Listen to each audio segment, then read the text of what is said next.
This is the front line in the war on terror. That's according to the Pakistan government. And as in every war, it insists hard choices are necessary. But does confronting extremism mean Pakistan is abusing its own citizens? A suicide bomber has attacked one of Islamabad's grandest hotels. One person's been killed and others wounded. When I arrive, the local press corps are exploding with anger. The police have baton-charged the press.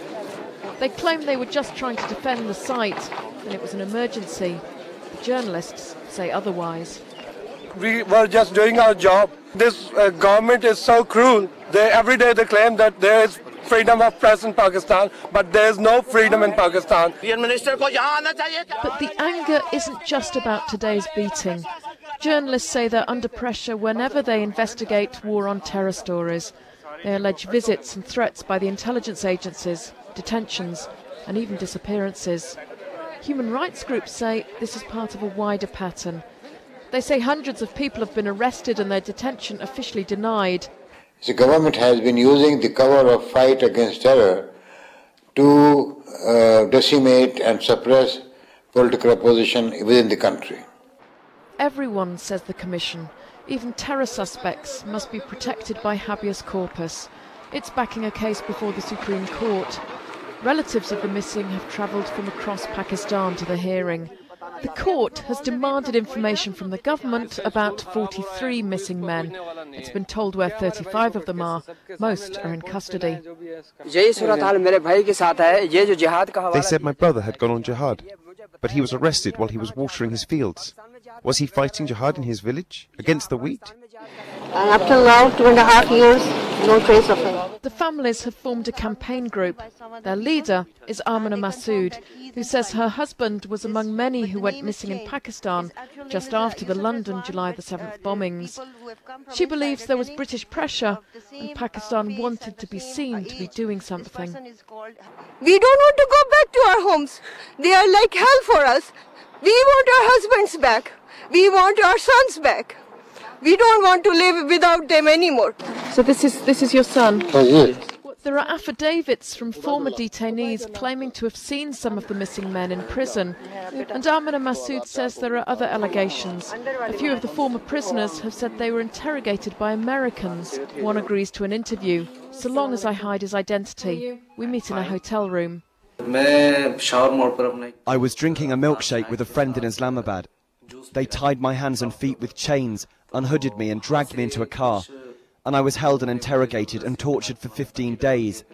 The investigation was mainly by Pakistanis, sometimes Americans. What sort of torture did they do? They would ask me to kneel. My hands and feet were tied, and they beat me with sticks and whipped me on my feet, on my hips and my arms. The Americans would ask questions. Can you tell me what the Americans looked like? Same to you.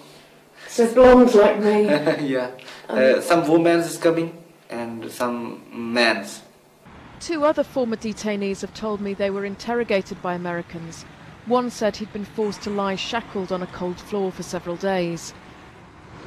The former Guantanamo Bay inmate, Mamdouh Habib, who's now running for the Australian Parliament, has accused American agents of actually torturing him in Pakistan in 2001.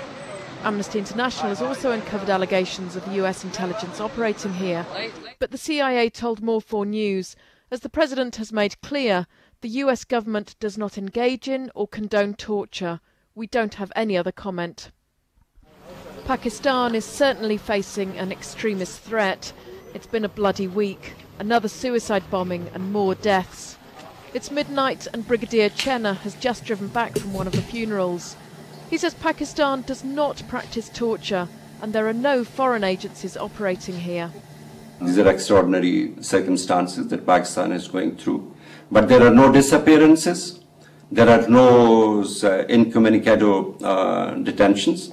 And, whenever somebody is arrested or somebody is detained, then the due process of law takes place. In most of these cases, they've been indulging in extremist activities. They were part of the militant organizations.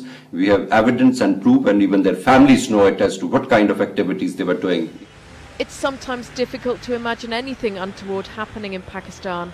But extremist acts are plotted here, and as for the forcibly disappeared, the government continues to dismiss a growing body of evidence.